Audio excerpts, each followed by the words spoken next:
Buenos días con todos. El día de hoy el Grupo MON ha preparado el webinar eh, sobre nuevas consideraciones tributarias que se tienen que tener en consideración cuando se vaya a hacer una inversión en el Perú. Esto básicamente por el tema que ha habido algunos cambios en la legislación tributaria peruana, principalmente en el tema de préstamos, que era una forma como a veces también, y como lo vamos a ver más adelante, se podía financiar algunas operaciones en el Perú.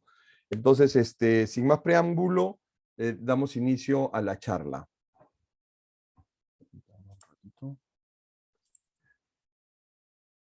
Ahí están mis datos para cualquier cosa.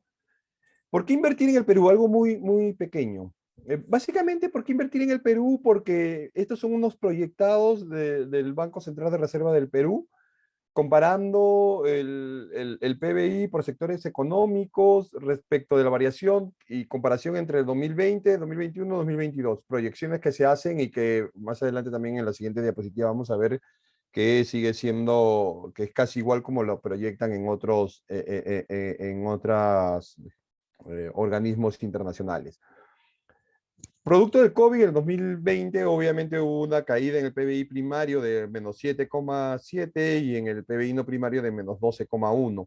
De tal manera que el Producto Bruto Interno en general tuvo una caída del 11,1. Pero así como tuvo una caída del 11,1, por ejemplo, a diciembre se supone que vamos a tener un 11,5, lo cual quiere decir que Perú casi ha recuperado el íntegro del monto y hasta superado un poco el monto de lo que cayó, ¿no? Entonces, eso es sumamente importante. Igual, teníamos en el PBI primario una caída de 7 y lo vamos a diciembre de 2020 ya más o menos con unas proyecciones, o a marzo de 2021, perdón, teníamos una proyección de 7,4. En el PBI no primario teníamos 12,1, el 2020 a marzo de 2021 teníamos 11,7, ¿no? Y el Producto Bruto Interno de 11,1 teníamos un 10,7. Entonces, como vemos, ya Perú se está recuperando. Estas son algunas proyecciones del crecimiento de lo que Perú va a hacer por el 2021 y tenemos un proyectado del FMI en el caso del Perú de 8,5, 10,3 en el caso del Banco Mundial, 9 en el caso de CEPAL y el Banco Central de Reserva que dice que es 10,7. Por tanto, como vemos, el Perú nuevamente está en un camino ascendente tal como venía siendo a lo largo de los últimos años. Esto es sumamente importante tenerlo en consideración al momento de invertir en un país, ¿no? Porque todos los inversionistas es claro que necesitan ver o invertir el dinero en un país que esté en crecimiento, no en un país que esté a la baja. Y eso es básicamente lo que Perú está ocurriendo con el Perú. Entonces, ¿qué tenemos como de repente una visión general de cómo se invierte normalmente en Perú? En Perú normalmente lo que teníamos era, tenemos inversionistas chilenos, accionistas, que invierten conformando una empresa peruana, ¿no? Acá podemos ver la figura, Chile, accionistas que conforman una empresa peruana, ¿no? Y respecto de lo cual, por ejemplo, si tuviera una utilidad de 100, tenemos que hay un impuesto a la renta empresarial que paga la empresa peruana de 29,5 y quedando unos dividendos de 70,5. Estos dividendos de 70,5, cuando la empresa peruana acuerda la distribución de los mismos a sus accionistas chilenos, vamos a ver que si el dividendo es 70,5, el impuesto a la renta sobre dividendos es de 5%, con lo cual tendríamos que la empresa se le tendría que hacer una retención de 3,525 y por último el saldo en viales es 64,975. Esto es puro impuesto, ¿no? Una visión básicamente impositiva del asunto. Utilidad 100, pago mi 29,5%, que es el impuesto a la renta en Perú, y sobre eso queda un monto a distribuir de dividendo de 70. Y estos 70 van a tener esta tasa de 5% de esto, que es lo que se explica aquí en el cuadro del costado, ¿no? Impuesto a la renta 29,5, que se aplica acá, sobre la utilidad empresarial, el impuesto a la renta sobre los dividendos, que es 5, ¿no? Que se aplica sobre lo que quedaba luego de pagar el impuesto, obviamente. La tasa efectiva entonces del impuesto tendríamos para no domiciliados, tanto, en este caso en específico, para no domiciliados sería la suma de 29,5 más el 3,525 y la tasa sería un 33,025. Eso es lo que le costaría a un extranjero no domiciliado tener una empresa con capitales extranjeros constituida en Perú. Ojo, en el caso específico de Chile, agrego este crédito, se puede usar como crédito en Chile. Esta retención, este pago del impuesto, acá de repente hay que mejorar la redacción, este pago del impuesto, 29,5 más 3,525, se puede usar como crédito en Chile, dada, y como lo vamos a ver más adelante, el convenio para evitar la doble imposición celebrado entre Perú y Chile, que permite, tanto desde el punto de vista de la norma chilena como desde el punto de vista del impuesto mismo, del convenio mismo, usarlo como crédito. En cuanto al impuesto general a las ventas o IVA que se conoce en otros países, en ese caso no hay que pagar nada cuando se distribuye dividendos, ¿no? Ni mucho menos cuando también se paga el impuesto a la renta empresarial. Eso como una primera generalidad. Entonces, ¿cómo es que se financia normalmente una empresa peruana de capitales extranjeros? ¿No? Normalmente lo que vamos a tener, si por ejemplo tengo una empresa, una empresa chilena que ingresó como capital a la empresa peruana 20.000, pero por diversos motivos la empresa peruana necesita gastar más de esos 20.000 que se puso como capital, tenemos varias formas en las cuales se puede hacer este financiamiento de esta sucursal peruana, de esta subsidiaria peruana, ¿no? De esta empresa vinculada a la matriz chilena. En este caso, lo que vamos a tener es algunas alternativas. Hemos considerado acá, tenemos un aumento de capital, un préstamo bancario externo, un préstamo de la matriz o operaciones que se da entre la sucursal y matriz con precios diferidos, ¿no? Entonces, el primer caso que vamos a analizar es el caso de el aumento de capital. El aumento de capital básicamente es una operación no grabada con impuesto alguno, que lo que se necesita previamente, lo que vamos a necesitar previamente es que se encuentre, que haya un capital suscrito, o sea, en la empresa peruana, cuando la empresa de capital chileno, pero que se constituye en Perú, tiene un capital, imaginemos, 10.000 dólares. Para hacer un aumento de capital, y recuerden, perdonen antes, una acotación, la norma peruana permite que el capital pagado sea, como mínimo te pide que pagues el 25% del capital que has señalado que vas a poner en la empresa. Es decir, si tú dices 10.000 dólares que va a tener una empresa, entonces lo que vamos a tener es que la norma peruana te dice como mínimo debes pagar 2.500 dólares, ¿ya? Eso, y después de repente tú vienes pagando 2.500, después mandas otros 1.000, por ahí mandas otros 2.500 más, y de ahí finalmente mandas 1.500 y ya completaste el capital, ¿no? El capital que había señalado en la escritura de constitución. Entonces lo que establece, lo que se piensa a veces como primera salida que podría darse si, por ejemplo, la empresa, como hablábamos antes, tiene un déficit y necesita mayor cantidad de dinero para sus operaciones, para comprar bienes, para contratar servicios, para pagar a sus contadores, abogados, para pagar el local comercial, la oficina, etcétera, etcétera, etcétera. La primera idea que nos puede venir a la mente es, oye, ¿sabes qué? Hay que aumentar el capital, ¿no? Si tiene ahorita 10.000 dólares de capital, bueno, digamos que es más, aumentemos 20.000 más para que sea 30.000. Eso, la norma peruana, el 204 de la Ley General de Sociedades, te dice ya, para que ustedes hagan un aumento de capital, accionistas hagan un aumento de capital, lo que tienen que hacer es previamente haber pagado los 10.000 que se quedó como capital inicial. Entonces, si uno quiere hacer un aumento de capital, requisito previo, haber pagado el íntegro del capital de la Constitución. Por más que la ley peruana no lo pida como requisito al momento que se constituye. Al momento que se constituye, reitero, te pide 25%, pero si se está haciendo un aumento de capital, te dice, bueno, paga el primer capital que se acordó que iba a tener esta empresa. Esta es una diferencia, me parece, según lo que yo entiendo, con Chile, porque en Chile no hay el tema, la idea es un capital contable, según entiendo. Entonces, ahí hay una diferencia, ¿no? Entonces, ¿qué es el requisito que se va a pedir? Un acuerdo de Junta General de Accionistas que se eleva a una escritura pública y que si se acuerda, por ejemplo, que teníamos 10.000 y se acuerda que va a hacerse un aumento de 20.000 para que al final sea 30.000, lo que vamos a hacer es hacer esa Junta General de Accionistas, elevar la escritura pública y de esos 20.000 nuevamente que voy a aportar como un aumento de capital, lo que te pide la norma es como mínimo tiene que estar pagado el 25%. Entonces, de ese 20.000, 5.000 debería por lo menos estar pagado, ¿no? Eso, tal cual, el anterior tal cual lo señala también incluso para la constitución de una empresa. Se tiene un capital que se paga el 25%. Ahora, ¿cuáles son las ventajas?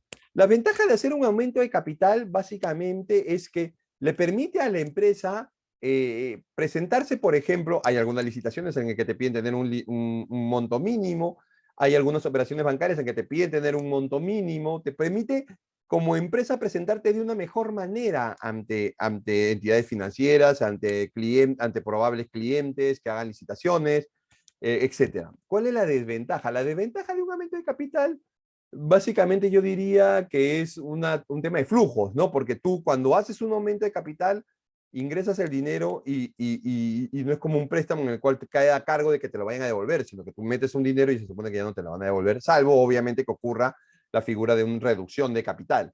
Entonces, en ese supuesto, esa sería, creo yo, la principal desventaja. A mi entender, desde mi punto de vista particular, yo considero que siempre, al momento que constituimos una empresa, lo que se debe de hacer es hacer un flujo proyectado, no le digo que debe ser exacto, pero sí proyectado, y en el cual se pueda saber más o menos, decir, ah, ya mira, yo voy a iniciar operaciones en Perú y considero que esta operación en Perú, los primeros 6 meses me va a demandar, no sé, pues $40,000 hasta que yo consiga mis primeros clientes o de repente inclusive ya puede ser que tenga los primeros, pero como va a ser un ingreso bajo, de todas maneras voy a tener que cubrir porque las operaciones de la empresa al inicio no van a poder cubrir las necesidades de la misma. Por tanto, entonces hago un flujo, hago 40,000, digo 40,000 y con eso ya digo, mi capital para la operación va a ser 40,000, del cual tengo que pagar 25%, es decir, la cuarta parte, $10,000. ¿No? De tal manera que no tengamos que recurrir al aumento de capital, porque recordemos algo también, el aumento de capital al tratarse de una escritura pública, hay que hacer un acuerdo de Junta General de Accionistas, hacer la escritura pública, lo cual obviamente hay que pagar los honorarios del notario y los honorarios de los registros públicos, aparte de los abogados, y eso obviamente implica un gasto adicional, ¿no? Un gasto adicional que muchas veces en inicio de operaciones no necesariamente lo necesitamos. Por eso, preferible ingresar al Perú operando con una empresa formada en Perú, con capitales del exterior, sí, pero que tenga un proyectado para de repente dentro de 6 meses, cuando haya hecho yo mi corte, supuestamente de mi proyectado, ya no necesite de repente o sea, algún dinero más, sino que básicamente con la propia operatividad de la empresa, la empresa se pueda solventar sola ella, ¿no? Otra figura que normalmente ocurre es la figura de los préstamos, ¿no? Que yo diría que del 100% de casos que yo he visto hasta la fecha, yo diría que son los más. Yo diría que más del 50, más del 60% se hacen así, vía préstamos. Pero, y esa es la preocupación por la cual Mon ha hecho este webinar, porque hay algunos cambios que ha habido, ¿no? Como se trata de una operación entre empresas vinculadas, vamos a tener que recurrir a la figura de las operaciones de valor de mercado, y el artículo 32 de la Ley del Impuesto a la Renta señala que las operaciones que ocurren entre empresas vinculadas debe de hacerse a valor de mercado. Eso quiere decir que si hago si hago una operación de préstamos entre dos empresas, entre la matriz, por llamarla de alguna manera, y la subsidiaria en Perú, o la vinculada en Perú, esta debe llevarse como si ella no fuera mi matriz. Es decir, si yo hago un préstamo con la empresa vinculada del exterior, tengo que saber que esa operación de préstamo en principio no puede ser gratis, ¿no?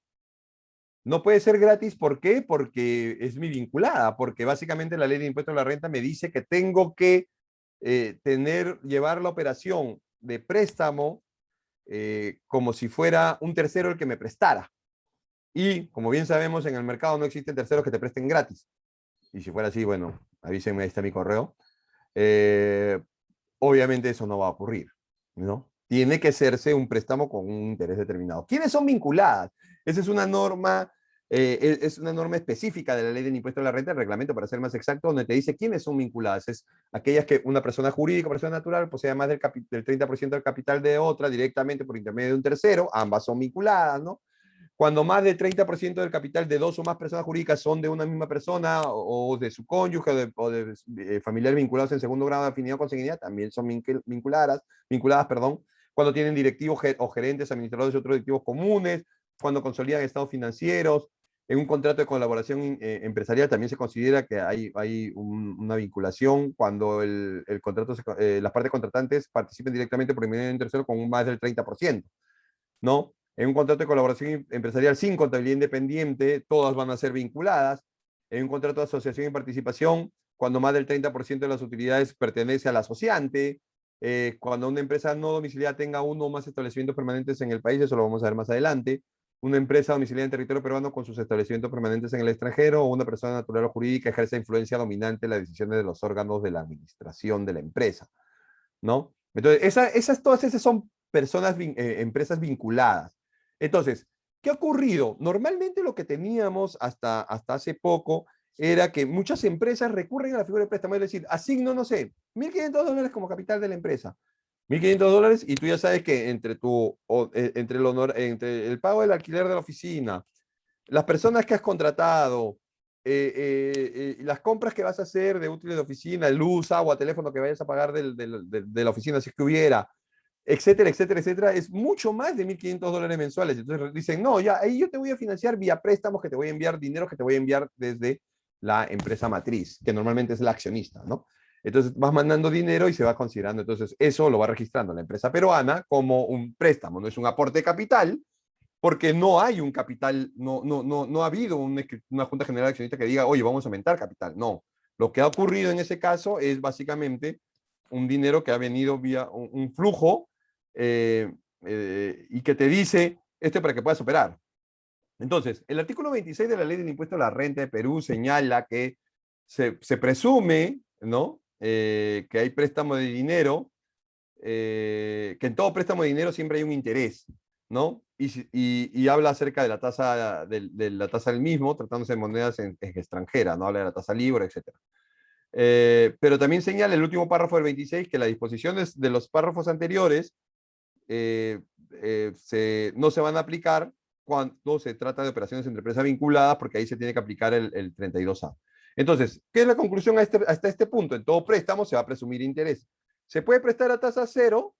Sí, pero siempre dice la norma que el que pruebe el no pago, ¿no? La norma dice, puede ser que ocurra a tasa cero el interés, siempre que tú, deudor, demuestres que no pagaste un interés. Pero a su vez la propia norma dice, salvo que se trate de operaciones con vinculadas. Eso quiere decir que en el caso con operaciones vinculadas no puede prestarse a tasa cero. Entonces, por tanto, siempre entre empresas vinculadas va a haber un interés. Hablemos ahora del tratamiento general de los préstamos, ¿no? El tratamiento general de los préstamos es muy sencillo. La norma lo señala de préstamos que se tenga, obviamente, de operaciones con no domiciliados. Es decir, una empresa no residente en Perú presta a la empresa residente en Perú. O sea, una extranjera presta a una empresa peruana. En ese caso, como vemos, me manda el capital de dinero, ¿no? Y yo voy a pagar un interés pactado. Ya, en ese caso, vamos a tener como regla general que la ley del impuesto a la renta señala que podría haber hasta 3 tasas, ¿no? 4,99 sobre el interés siempre y cuando se trate de empresas no vinculadas a la que me preste el dinero. El interés que se pacte va a tributar al 4,99. Es decir, si se pactó, me manda $10.000 y yo le tengo que pagar $500 de interés anual, por decir algún monto, sin haber analizado la tasa todavía. En ese caso, la norma señala, bueno, 4,90, cuando le vayas a pagar el interés a ese no domiciliado que te prestó, que no es vinculado tuyo, tú le vas a hacer una retención del 4,99, ¿no? Y por tanto, el saldo restante se lo mandas a tu acreedor. Si se tratara de empresas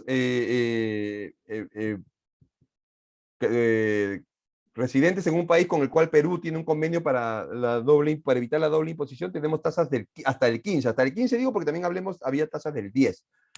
Entonces, igual, si tengo que pagarle $500 de interés a un no domiciliado que reside en un país con el cual el Perú tiene celebrado un convenio para evitar la doble imposición, en ese caso, sobre esos 500 hago una retención del 15%, 75, y 425 se lo envió él y yo pago 75 acá en Perú, ¿no? A Suna. Y si se trata de esa es la tasa máxima que establecen los convenios. Y si se tratara de un vinculado pero que reside en un país con el cual no tenemos convenio de doble imposición, en ese caso la tasa aumenta a un 30. Es decir, de esos 500 que he pactado como interés, producto de la operación de aplicar la tasa, no sé, del 5% sobre el monto del interés, sobre el monto del préstamo, me resulta 500, por ejemplo, en ese caso le voy a decir, bueno, de estos 500 que te voy a pagar, voy a restar, retener 150, porque la norma peruana me lo pide, pago los 150 y te envío 350, ¿no? ¿Qué requisitos hay que tener para ver si esto es un préstamo que vale, que se puede deducir como gasto? Es que haya ingresado el dinero en las cuentas bancarias y la tasa máxima, LIBOR más 7 puntos, ¿no? Eso es la tasa máxima. Y ahora, eso es desde el punto de vista del impuesto a la renta. Ahora analicemos desde el punto de vista del IGB, del IVA. En el caso del Perú tenemos la figura de la importación de servicios, ¿no? En ese caso de importación de servicios, utilización de servicios, dice la norma, en ese caso, y en el caso de financiamiento, como es un servicio también se debe de aplicar un IGB. IGB que lo paga la empresa deudora, la empresa peruana deudora. Ella es quien paga el IGB. Y ese IGB que va a pagar lo puede usar luego como un crédito fiscal contra su IGB de ventas. Ojo, cuando yo digo que la empresa peruana deudora paga un IGB, no estoy hablando de alguna retención. No es que sobre los 500 pactados como interés a pagar voy a hacer una retención. Además de la retención del impuesto a la renta, voy a hacer una retención del 18. No, no estoy diciendo eso. Estoy diciendo que se pacta el interés, se tributa el monto del impuesto a la renta que señalamos acá en la FIMINA, y que el 18% que está a cargo de la empresa deudora peruana, de su bolsillo, va a pagarlo y luego lo va a poder usar como un crédito contra su IGB de ventas. Eso es lo que estoy mencionando, ¿ya? Esto es el tratamiento general que señala la norma. Sin embargo, es interesante saber qué es lo que ha ocurrido en el último tiempo.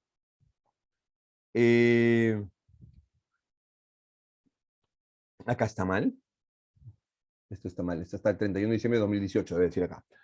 ¿Ya? Hasta el 31 de diciembre de 2018 teníamos que la norma decía, ¿no? Acá este cuadro, antes que nada, está básicamente dirigido al tema de la figura de subcapitalización o algún límite, traduciendo al castellano la palabra tan compleja de subcapitalización, o algún límite que establecía la norma peruana, la legislación peruana, para efectos de poder deducir o no el íntegro de un préstamo, de los intereses de un préstamo. Entonces, la norma peruana hasta el 31 de diciembre de 2018 señalaba lo siguiente: si tú tienes un préstamo con una parte que no sea vinculada, con una empresa no vinculada a ti, no hay un límite. Tú deduces todo.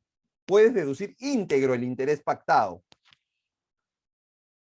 Pero, decía la norma peruana, si tu préstamo proviene de una empresa vinculada a ti, según los supuestos de vinculación antes mencionados, entonces en ese supuesto hablaba de un ratio 3:1 y te decía, solo puedes deducir como gasto el interés que provenga de un préstamo que tenga como límite 3 veces el patrimonio neto de la empresa deudora. Es decir, si por ejemplo tú tenías una empresa peruana con un patrimonio neto de 1.000, por hablar de un monto, ese era tu patrimonio neto, y la empresa vinculada a ti te hacía un préstamo de 5.000, entonces tú, y se había pactado, no sé, por hablar de un monto, el 5%, entonces tú decías así, ya sé que tengo que pagar 250 de intereses, ¿no? Eso es lo que establece la norma.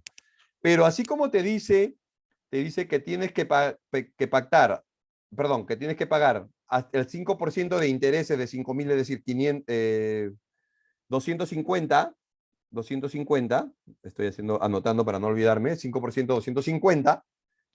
La norma peruana decía, sí, pero tu patrimonio neto como es 1.000, entonces tú solamente puedes deducir hasta 3 veces, el interés que provenga de 3 veces el patrimonio neto, es decir, tú solamente puedes deducir por el interés que provenga de los primeros 3.000 que te mandó, ¿no?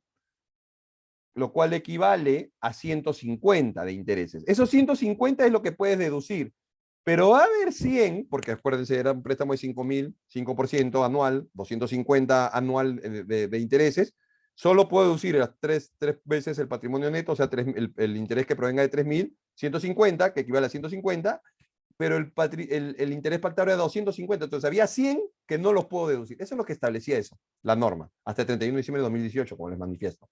Entonces, esto cambió, ¿ya? Y se dijo en una norma transitoria, entre el 1 de enero de 2019 hasta el 31 de diciembre de 2020, ya el tema de la ratio 3:1 no solamente va a ser para préstamos que tengan que ver con partes vinculadas, sino que también va a ser con partes no vinculadas. Es decir, cualquier préstamo que tengas, ¿no? Cualquier préstamo que tengas tiene un límite de deducción de un ratio de 3:1 en relación a su patrimonio neto. Es decir, sea que me prestara un vinculado, sea que me prestara un no vinculado del exterior, yo tenía siempre que hacer la ratio de 3:1. ¿Cuánto es mi patrimonio neto?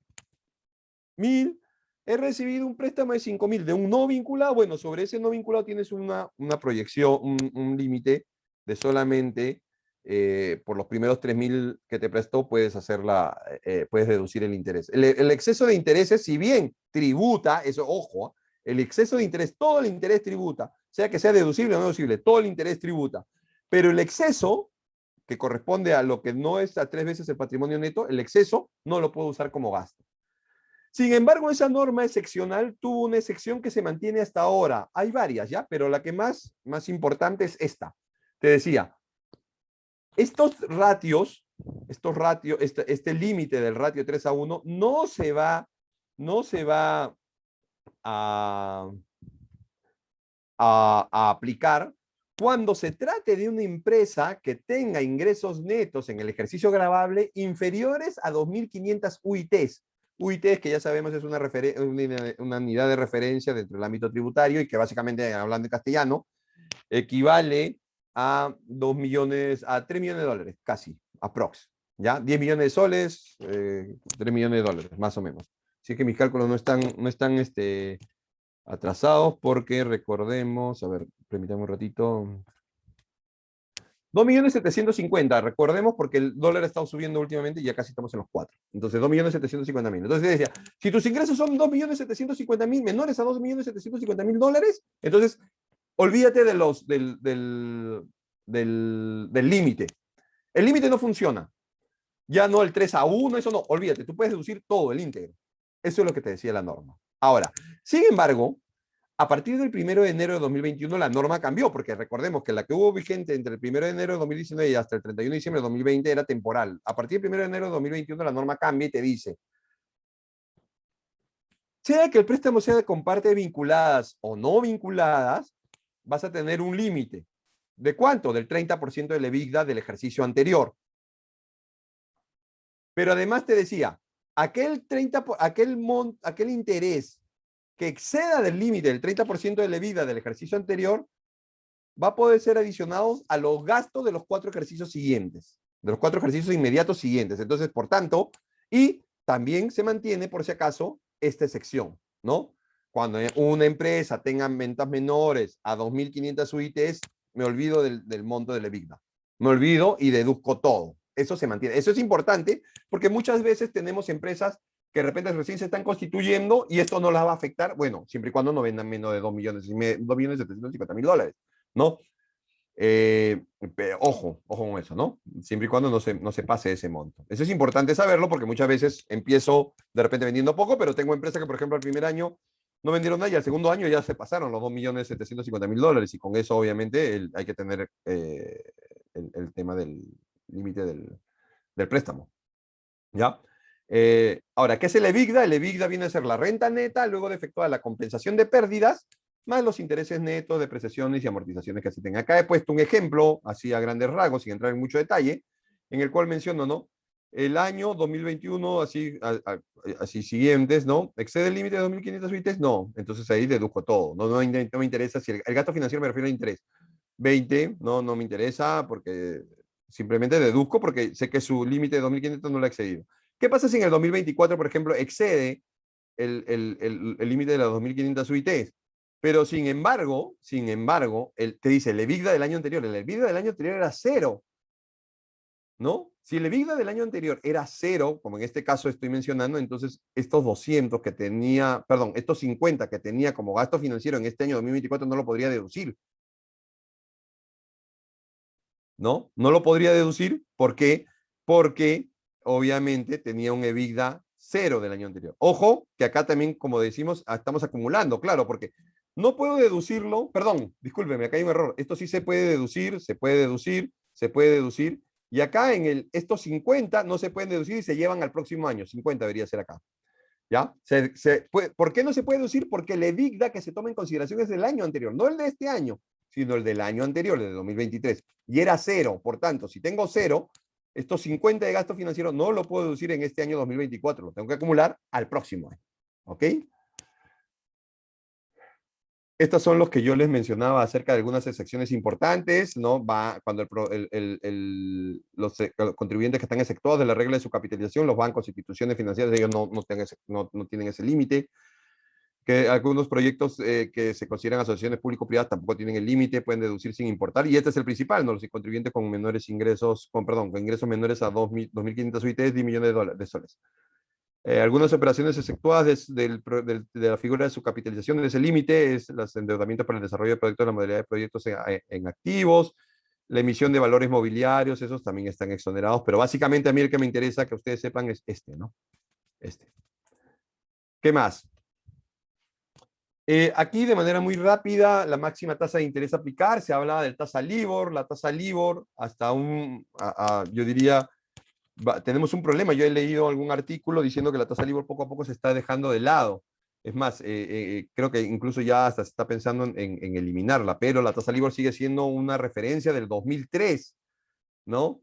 Entonces, se consideró que si el préstamo viene de USA o de Estados Unidos o de Europa, la tasa preferencial dominante más 3 puntos era la tasa LIBOR más 4 puntos. Es decir, al final el interés a aplicar es la tasa LIBOR más 7, ¿no? Esa es la tasa LIBOR máxima, ¿no? Entonces, esto hay que verlo, ¿no? Si el préstamo viene de USA Europa, nuevamente es lo mismo para ambos. Si viene de Europa o de Estados Unidos, o si viene de una plaza distinta de Europa y de Estados Unidos, la tasa preferencial dominante, o sea, la que puede servirte como referencia para establecer el préstamo, es la tasa LIBOR más 4 como máximo y la tasa LIBOR, perdón, como mínimo, o la tasa LIBOR más 7 como máximo. Ese es el rango en el que nos podemos mover. Yo he visto algunos estudios de precio de transferencia que mencionan porque hacen referencia a las tasas de Perú, y yo diría que una tasa del 5 más o menos es una tasa adecuada.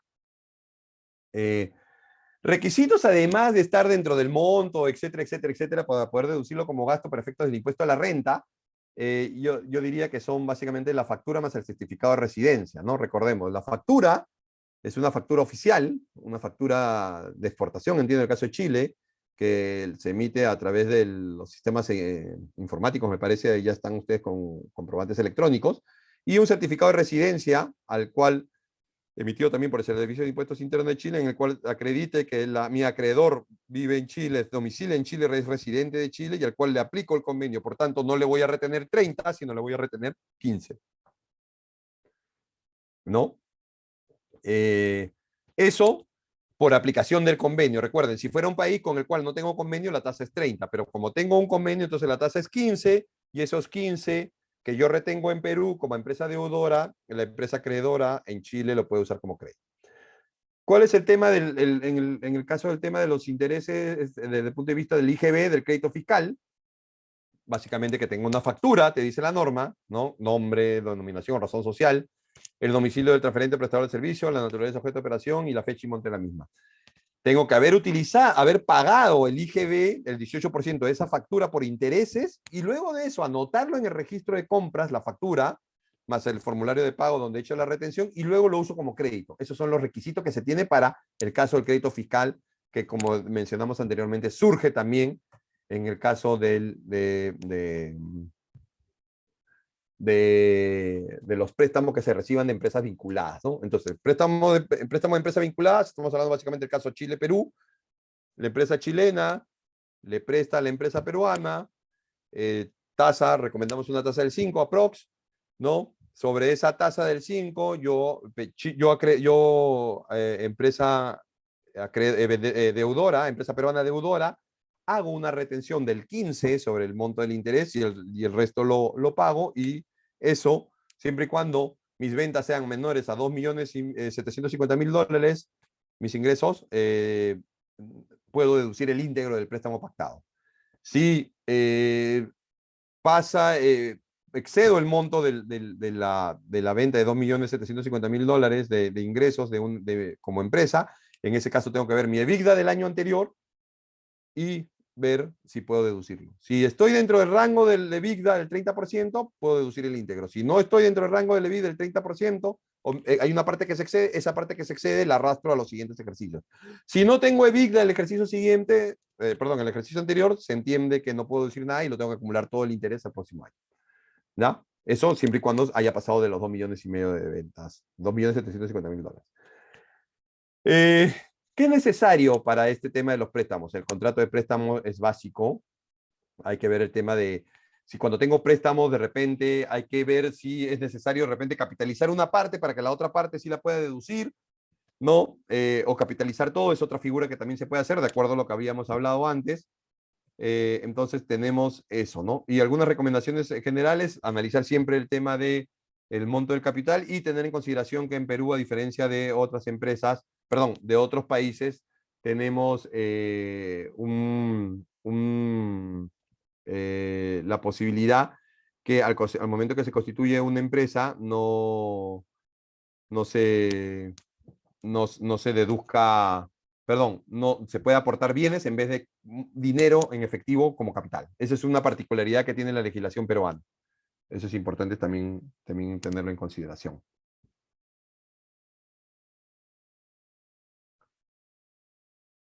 Otra forma en la cual también a veces se financia operaciones o se hace ingreso de dinero, o hay que tener en consideración al momento de desarrollar inversiones en el Perú, es la forma como desarrolla la operación por operaciones intercompañías, ¿no? Intercompanies, como le dicen. Entonces, una vez que he puesto la empresa, he formado la empresa en Perú, de repente he pensado que el desarrollo de esta empresa en Perú va a ser vía, obviamente, operaciones que esta empresa va a desarrollar con clientes peruanos. Sí, pero ese desarrollo de esta operación con clientes peruanos quizás va a tener algo adicional, que es decir, ya tengo los ingresos. Ahora, ¿cuál es mi costo? ¿Cuál es mi mano de obra? ¿Cuál es de dónde voy a sacar la mano de obra para prestar el servicio a mi cliente peruano? Muchas veces pensamos que las empresas peruanas no tienen mano de obra porque de repente he pensado que básicamente sea Chile quien me dé la mano de obra. En el caso de operaciones con no vinculadas, perdón, con no domiciliadas, como ocurre en este caso, empresa peruana subcontrata a una empresa chilena que viene a ser la matriz normalmente, para que ésta, con la ayuda de la empresa chilena, le pueda brindar un servicio a la empresa, a su cliente peruano. Entonces, en esos casos, de alguna manera, así es como se va a financiar la empresa peruana, con servicios que obviamente le preste a sus clientes, pero que en unos casos particulares va a tener que recurrir a la matriz chilena para que le dé la mano de obra, por decirlo de manera general, para que pueda a su vez brindar el servicio a su cliente peruano. En ese caso, esta operación está afecta a dos impuestos, básicamente. Retenciones por el caso de la ley del impuesto a la renta y el impuesto general a la venta, que ya hemos hablado acerca de la utilización de servicios o importación de servicios, como le llamo yo. En el caso de la retención de la ley del impuesto a la renta peruano, ya hemos hablado del CDI Perú-Chile. Por tanto, en el caso del CDI Perú-Chile habla cuando hay un beneficio empresarial, cuando se da un servicio puro desde de la empresa chilena a la empresa peruana. Ojo, que hay que tener en consideración que para que sea algo considerado como renta de fuente peruana, es decir, para que la empresa chilena considere que ha generado una renta de fuente peruana, como regla general tenemos que la empresa chilena debe haber mandado personal a Perú, físicamente, ¿no? Porque se necesita siempre para generar una renta de fuente peruana presencia física, salvo algunas excepciones como son el servicios digitales o operaciones de regalías, uso de marcas, cuando manda servicios, obviamente no manda personas, obviamente. Servicio digital, cuando se trata, por ejemplo, de software en línea o en nube, ese tipo de cosas, eso tiene otro tratamiento. Pero como regla general, para que una empresa chilena considere que ha generado renta de fuente peruana, necesita presencia en el país, en Perú. Entonces, en ese caso, el impuesto a la renta es 29,5 y la aplicación del CDI hace que no se haga ninguna retención, ¿no? De allí tenemos Esto no, de ahí, eso es importante, ¿no? Voy corriendo un poco porque se nos está acabando un poco el tiempo. Entonces, regla general, convenio de doble imposición, te dice, si una empresa chilena genera renta de fuente peruana, la empresa peruana, como regla general, no debe hacer ningún tipo de retención, salvo en casos excepcionales, como pueden ser, por ejemplo, la regalía por el uso de marcas, el préstamo, si ves, la regalía establece una tasa de retención del 30, sin embargo, por aplicación del convenio se hace una retención del 15. Si se trata de intereses, la norma peruana señala que si se trata de un interés de préstamo de una vinculada, se tiene que hacer una retención del 30, sin embargo, por aplicación del convenio se reduce a 15. Igual ocurre, por ejemplo, en la asistencia técnica, la norma peruana señala una tasa del 15 como tasa de retención, sin embargo, el convenio con Perú-Chile tiene una tasa especial de 0 y así sucesivamente, ¿no? Entonces, sin embargo, la norma peruana también ha señalado, y esto visto desde el punto de vista del régimen de precio de transferencia, el régimen de precio de transferencia que se aplica básicamente a operaciones entre empresas vinculadas, habla que cuando haya servicios entre intragrupos, lo que debe haber un test de beneficio, es decir, tiene que demostrar la empresa peruana que el servicio prestado por su vinculada chilena, en el caso que estamos analizando, proporciona un valor económico comercial para el destino del servicio, mejorando o manteniendo su posición comercial. Es decir, que lo que le brinda a la empresa chilena como servicio le ayuda a la empresa peruana a desarrollar su servicio, a mejorar el servicio que le presta a su vez a sus clientes peruanos. Entonces, el test de beneficio que se tiene que hacer en este análisis entre operaciones entre vinculadas es la condición necesaria para la deducción del costo-gasto, ¿no? Debiendo contar con la siguiente documentación. Debe haber una prestación efectiva del servicio, debemos saber la naturaleza del servicio, que haya una necesidad real del servicio, los costos y gastos incurridos por el prestador de servicio, así como los criterios razonables de asignación de aquellas, la justificación de la razón y necesidad del cambio del criterio de asignación, de ser el caso. Eso es importante. La operación entre empresas vinculadas tiene que estar sustentada. Eso es lo que en buena cuenta te quiere decir el legislador peruano. Tiene que haber una razonabilidad en esa contratación. Es decir, yo lo contrato a mi vinculada porque sé que mi vinculada me va a ayudar, porque sé que ella es la única que me puede de repente prestar el servicio, porque sé que yo no tengo el personal para dar este servicio. Entonces, eso es importante. Hay que evidenciar que hubo una relación efectiva del servicio, es decir, no puede decir, ay, sí, me prestó un servicio y después cuando SUNAT viene y te pregunta a ver qué hizo para ti, tú no tienes ningún documento que te diga, sí, mira, me hizo este trabajo de ingeniería, acá están los planos. Sí, mira, me hizo este análisis no sé, pues de análisis de suelo de mi cliente en Perú y acá está el informe que sustenta ese análisis de suelo. Ese tipo de cosas. Tengo que poder proporcionar a la administración tributaria ante su requerimiento pruebas que demuestren que efectivamente hubo el servicio. No me va a bastar el contrato, no me va a bastar la factura, no me va a bastar el certificado de residencia. Es un cúmulo de cosas. Y lo principal, aparte del contrato, es obviamente demostrar que hubo un servicio. ¿Quién vino a hacer el servicio? ¿Qué persona? ¿Cuántos días? ¿Cuál es el resultado? ¿Qué informe proporcionó? Ese tipo de cosas. ¿Qué más te menciona la norma? Habla de un valor de mercado, es decir, la empresa vinculada no te puede cobrar ni más ni menos que si le cobrara lo que le cobrara a un particular, a un tercero. No te puede cobrar menos, no te puede cobrar más. Te tiene que cobrar lo justo, lo que normalmente ocurre en el mercado. Entonces, incluso te menciona la norma que en el caso de servicios de bajo valor añadido, como habla la norma, que es una referencia a la legislación básicamente de OCDE, máximo tu vinculado te puede marginar 5%, ¿no? ¿Qué es un servicio de bajo valor añadido? Uno que tiene un carácter auxiliar o de apoyo, no es una actividad principal y que no requiere el uso de activos valiosos intangibles ni involucra riesgos significativos, ¿no? Entonces, en ese caso, menciona la norma, el margen de ganancia va a ser el 5% de gastos sin que incurre el prestador de servicio. Es decir, la norma te dice, si tú tienes un vinculado que te presta servicio de bajo valor añadido y te cobra 100, bueno, se supone, hablando en simple, que él, su costo es 95, ¿no? Porque como tiene que marginar 5, perdón, si te cobra 105, entonces se supone que su costo es 100. Por tanto, si él, su costo y gasto incurrido para prestarte el servicio es 100, el máximo te puede cobrar 105. Si él te cobra 110, está mal. ¿Por qué? La norma, por tratarse de norma de precio de transferencia, te dice que máximo en un servicio de bajo valor añadido te puede cobrar ese monto, ¿no? Entonces, eso es lo que establece la norma peruana. ¿Qué es un servicio de bajo valor añadido, por ejemplo? ¿No? El servicio de contabilidad y auditoría que te puede prestar tu vinculada, la gestión de cobranza, las actividades de recursos humanos, la servicio de supervisión y recopilación de datos en materia de salud y prevención de riesgos laborales, los servicios de tecnología y la información, apoyo en comunicaciones internas y externas en relación con el público, los servicios jurídicos, las actividades inherentes al cumplimiento de obligaciones tributarias, los servicios generales de carácter administrativo. Eso es un listado probable de lo que puede ser considerado como un servicio de bajo valor añadido. Es decir, más del 5% no te pueden marginar en este tipo de servicio, ¿no? Ahora, ¿qué no es un servicio de bajo valor añadido? Aquel servicio que constituye la actividad principal del grupo multinacional. Es decir, si el grupo se dedica al alquiler de grúas, ¿no? Y tú contratas a la vinculada para que te alquile una grúa y tú a su vez la subarriendes a un cliente peruano, en ese caso el tema del 5% no entra a tallar. Ahí lo que tenemos que ver es saber si es que lo que te ha cobrado es lo que le hubiera cobrado a un tercero. Servicio de investigación y desarrollo, servicio de fabricación, producción, actividades de venta, transacciones financieras, etcétera, etcétera, etcétera. Ese tipo de casos no se consideran como servicio de bajo valor añadido y por tanto ahí no entra el límite del 5%.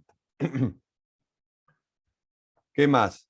La deducibilidad de servicios y en general, no solo para casos de servicios intragrupos, sino en general, además de los casos de servicios intragrupos, hasta el 31 de diciembre de 2018 se consideraba, la norma hablaba de que para poder deducir como gasto la factura de tu empresa, de la empresa vinculada, no domiciliada, que te mandaba, lo mínimo que tenías que haber hecho es hacer el pago del impuesto a la renta, del monto equivalente al pago del impuesto a la renta que había en esa factura por retención, obviamente, ¿no? Porque se trata de un no domiciliado.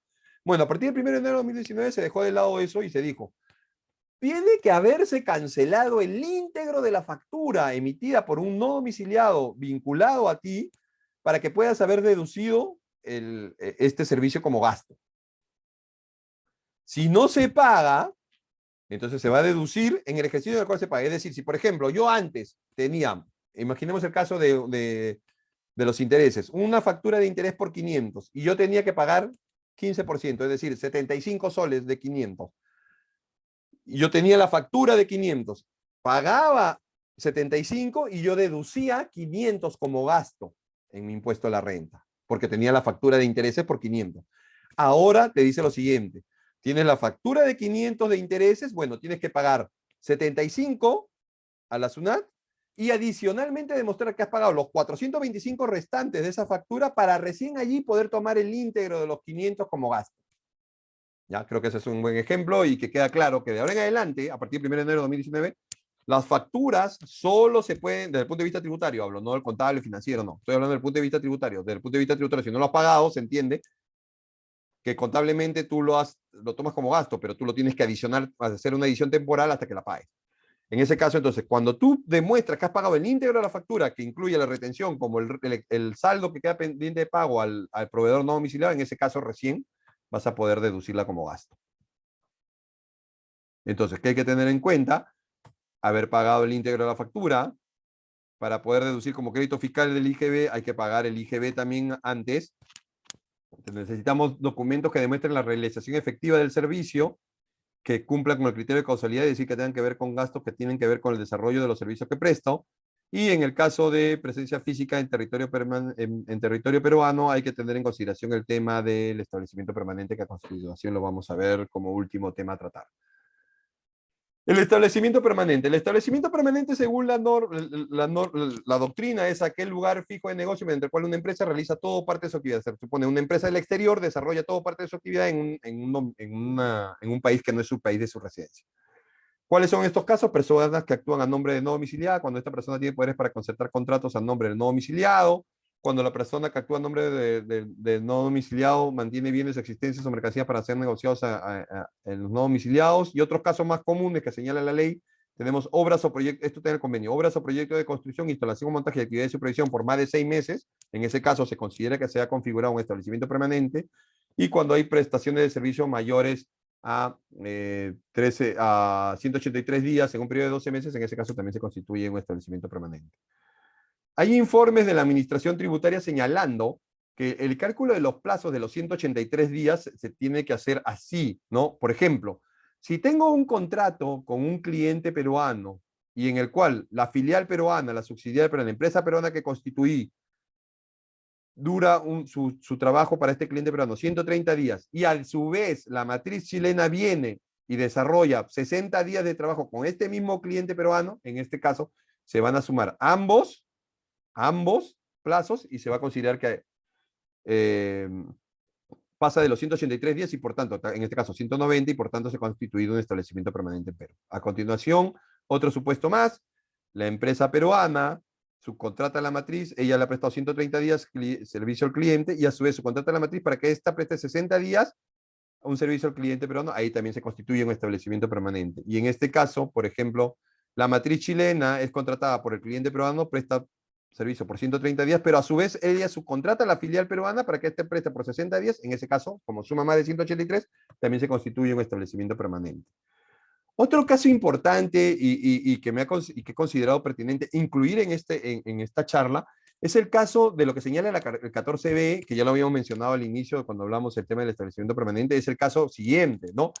Cuando tenemos a veces empresas, y se da mucho en estos últimos tiempos, se lo he visto yo al menos, empresas que dicen, yo no quiero constituir en Perú nada, lo que voy a tener en Perú es a una persona, voy a contratar a una persona y esta persona va a conseguirme clientes. Estos clientes, ella va a firmar los contratos con los clientes y yo lo único que voy a hacer como un representante de venta mío en territorio peruano. Esta persona va a ir buscándome clientes, cierra el contrato y yo hago el servicio desde Chile o le mando los bienes desde Chile, sea que se trate de bienes o prestaciones de servicios. En ese caso, hay que tener mucho cuidado porque el 14b de la ley del impuesto a la renta señala que uno de los supuestos de configuración de establecimiento permanente es cuando tengo una persona que concluye habitualmente contratos o desempeña habitualmente el rol principal en la conclusión de contratos rutinariamente celebrados sin modificación sustancial por parte del no domiciliado, ¿no? Y dichos contratos se celebran en nombre de estos o para la transferencia de propiedad o derecho de uso de bienes o sobre lo que ésta tiene derecho a uso o para la prestación de servicios. Como ven, está incluido todo, ¿no? Si yo celebro un contrato a nombre de una empresa chilena, diciéndole yo, la empresa chilena por medio mío se compromete contigo, cliente peruano, a prestarte un servicio o a venderte ciertos bienes, en ese caso yo como persona me constituyo en el establecimiento permanente de esa persona, de esa empresa chilena. Más aún se agrava, te dice la norma, cuando te dice, si la persona, el que está trabajando a nombre de la empresa chilena en Perú, no actúe por cuenta de empresa unipersonal, sociedad o entidad de cualquier naturaleza constituida en el exterior, es decir, de la empresa no residente, realizo la actividad económica como agente independiente y actúe por en el curso ordinario de esa actividad. Es decir, si yo soy un agente independiente que no solamente trabajo para empresas chilenas, sino que para muchas más y dentro de esas actividades, una de mis actividades es prestar este servicio a Chile, en ese caso puedo exonerarme de ser establecimiento permanente, pero para eso hay que demostrarlo. Entonces, ¿cuál es el riesgo de constituir un establecimiento permanente en el Perú? El riesgo de constituir un establecimiento permanente en el Perú es, primero, tienes que inscribirte en el RUP. Tienes que presentar declaraciones juradas mensuales y anuales, es decir, como si fueras un contribuyente peruano. Tienes que tributar en Perú, IGB y renta. Tienes que emitir comprobante de pago. Tienes que contar con registros contables. Tienes que cumplir con las obligaciones laborales si es que tuvieras trabajadores adicionales. Entonces, los efectos de configurar un establecimiento permanente en Perú es que la empresa peruana, la persona natural se constituye en el establecimiento permanente de la empresa chilena y esta empresa chilena tiene que cumplir sus obligaciones tributarias en Perú. Ojo con eso porque en los últimos tiempos he visto esto mucho. ¿Cuál es mi consejo? Ver los números de día, el número de días de las personas, del personal que envío a Perú, los sustentos documentarios, ver los precios de transferencia. Bueno, eso es todo lo que quería comentarles el día de hoy. Para cualquier cosa, ustedes tienen allí mi correo electrónico y nada, estoy atento a cualquier cosa que ustedes pudieran necesitar. Sin otro particular, nos estamos viendo y cuídense mucho en estas épocas tan difíciles. Hasta luego.